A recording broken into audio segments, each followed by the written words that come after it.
Welcome to Gearheads, the ultimate destination for everything automotive. I'm Philip. And I'm Skylar. Your hosts on a thrilling ride through the world of cars, from iconic classics to the latest innovations. Whether you're a petrolhead or just curious about what drives us fast, fasten your seatbelts. This is Gearheads, where the journey begins.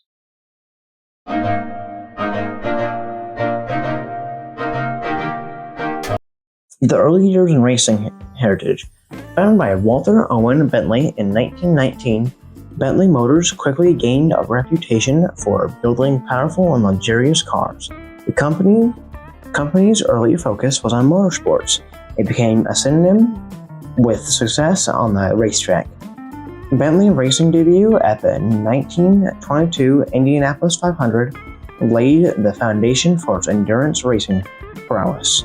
In 1920, Bentley achieved monumental success at the 24 Hours of Le Mans, securing victories in 1924 and 1927 through to 1930. The Bentley Boys, a group of wealthy and daring enthusiasts, played a crucial role in these victories. The iconic Bentley blower, with its supercharged engine, became an emblem of speed and sophistication during this era. That's pretty cool. How they Started out. That's a very good start. So they won a lot in the 24 Hours Le Mans from 1924, 1927 through 1930s, and by doing so, they had a supercharged engine, so it wasn't naturally aspirated, and in so doing, they won a lot of races, that's pretty cool to see. Yeah, especially in the 1920s with the supercharger, which wasn't common or anything. No. And how could they do that while making it so reliable? 24 hours is a long time racing for even a naturally aspirated car. And so it's pretty cool to see that they had a supercharger and they actually still kept it pretty reliable. That's pretty cool right there.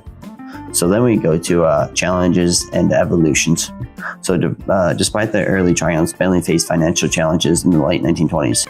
So a lot of the cars that we've actually gone through, they actually all had financial challenges, which were poor. Which was pretty interesting how a lot of car brands actually have their downfall before they rise back up again. So then in 1931, Rolls-Royce acquired Bentley, leading to a shift of brand focus towards grand touring cars. The Bentley 8-liter, introduced in 1930s, showcased the brand's committed to luxury and performance through the economic challenges of the time, and so they limited its production. So we never knew this, but Bentley got bought by Rolls-Royce, yes. And so Bentley actually came out with their 8-liter because of Rolls-Royce too, which is that's a big liter right there. That's like, we think 5 liters is pretty big, but 8 liters is huge, man. That's pretty cool. And so it probably produced a lot of horsepower because for the time, because it was in 1930s as well. So, and then we love Grand Tours as well. Grand Tours are pretty cool cars because you can drive out wherever you want, but have luxury and performance at the same time. They make a good equal, and so we think that that's pretty cool here. Yeah, two of our favorite cars is the Continental GT and the DB12, for me at least. Yeah, for the Aston Martin and the Bentley. Yeah. We do love Grand Tours here. They're really nice looking. And yeah, I prefer the Bentley. I think you would prefer the Aston Martin a little bit. Yeah. I actually think that the DBS that's a pretty cool car. But it's not really a touring car. You don't think so? No. I don't cry. Okay. Post-war and era and racing return. After World War II, Bentley experienced a revival. The R-Type Continental, introduced in 1952, was a milestone in automotive design, combining speed and elegance. Bentley returned to motorsports in 2000s with the Bentley Speed 8 prototype. The team secured a historic victory at the 2003 24 Hours of Le Mans, making the Bentley's return to the winners circle after a gap of 73 years. Wow. And you would love the Type R, wouldn't you? Yes. We'll show it right here. But it's a very nice luxury car. It was made with the help of Rolls-Royce, and kind of looks like the Aston Martin DB4 a little bit from the back end. And what are your thoughts on it? Yes, it does look like the DB4 a little bit. Mhm. The front end, definitely you can tell it looks like a Rolls-Royce, even though it was a Bentley. Yeah. It was very weird. It was very weird. And then we get to the Speed 8 prototype. That was more of a race car in itself, because they did win a lot of things, but you can tell by the way it looks of how aggressive it is. And they actually had the number 8 in the grille, which was pretty cool to see, because they actually still have that in today's vehicles, which is pretty cool to see. I think you searched the wrong vehicle there. No. This is... Yeah, I know. This one is as well. Yeah, but I think that's the first variation of it. Well, let's look at the year here. 2003. Yep. Son, are you stupid or what? Did you hear what I said? And it's kind of it's a different, I mean, you can see it's a Le Mans car. You know the Radical 8? Yeah, it looks a lot like that. It does. It has an aggressive look. It actually still has the number 8 on it. But it has... it really does look like that car. That's the best way to show it. We'll show it right here, but it's a very cool car. It has an aggressive green on it. You know, it's a British racing green, and it looks really good. So then we'll go to the modern production and luxury. So under Volkswagen's ownership since 1998, Bentley has flourished as a producer of high-end luxury vehicles.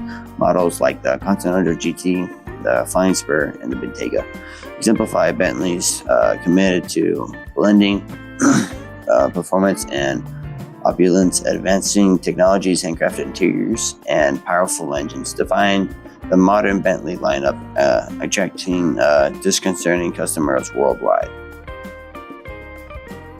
And yeah, we like the Continental GT a lot. We do. And they still make the Continental GT, and it's a stunning vehicle. And it's a 2-door, right? I believe, and it's a really nice car. You can get a W12 in it or a V8, I think. Yep. And yeah, they're really, it's a really nice vehicle, and it's really cool how they handcraft all of them as well. They can, you can do pretty much any modification you want on your Bentley, and that's what's really cool about it. You got tons of spec options. Tons. Well, carbon fiber, wood, any color imaginable, and all it, and any interior you want. Really is the way you want it. And we actually like Bentley better than Rolls-Royce because they're cheaper, but we believe that they are around the same quality as well. And the front end is a lot nicer than Rolls-Royce. The Rolls-Royce Continental, I don't know. it's ugly. Hey, listen, you know I love you, right? Well, I need to be honest with you. You're ugly. I don't know, man. I can testify to that. I think the Rolls-Royce front end actually looks pretty good. Their brand new vehicle, I believe, looks pretty cool. They all kind of look the same, though. I'm not gonna. Same front end. They all do. But I mean, yeah, they're trying not to go away from the way that they originally came from. And so it's kind of cool that they just try to keep going with the same look, and try to make it as modern as they can. So There you go. Then sustainability and future. In recent years, Bentley has been embraced sustainability, announcing plans to transition to electric vehicles. The Bentley EXP 100 GT concept showcases the brand's vision for an electric, sustainable future, aligning with the evolving automotive landscape. Bentley's history is a tale of resilience, performance, and excellence, and a commitment to crafting some of the world's most luxurious automobiles, both on the racetrack and in the hands of discerning enthusiasts. So their actual electric Bentley prototype is very beautiful, and In the actual headlights, I think it's diamonds. I think they're made of crystals. I believe. I think maybe the I think insert. they have one spec that has diamonds. I think so. But then again, with a custom car like this, you can do whatever you want. Like, this is as far as what you want as pretty much you can get. And it has the scissor doors, like the mirror. Yeah. On the Isaac, those are the doors on it. Yeah, just straight up. Those are pretty cool. They looks really good, and it's really cool. We'll show a picture right here. And enough said about electric vehicles, though. We don't like electricity, and we've already talked about it in our past podcasts.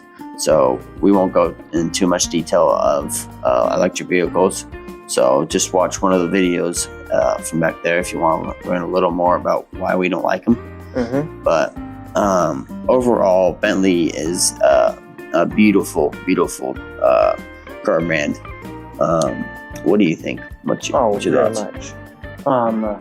They definitely are probably one of my favorite car brands altogether.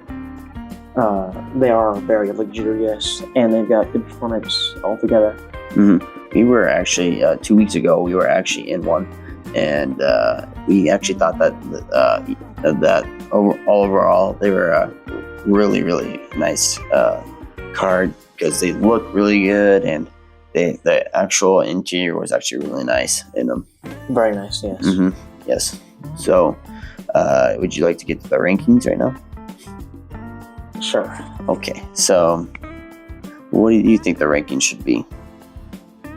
So, where up? So Audi's first, right? So Audi is first, I believe. So it's Audi, AC, Aston Martin, Alfa Romeo, Alpine, Apollo, and Acura. So where should we rate the first B? Because we've gone through all of the A cars that we think that we know that are still in production today. But where do you think our first B for Bentley should go? What do you think? I think that it should go above AC, but yeah, I think it should go above AC, but not above Audi. Me too. I'll agree with that. Okay, so the ranking now is that Bentley is in second place. Will show up here. But I think it's a good place for it. Yes. So our next car brand we are going to be going over is BMW, and it's going to be pretty interesting. We do like BMW, but I actually prefer Bentley over BMW. So it probably will go lower on the ranking. It probably will. But I believe this is it. So. And goodbye.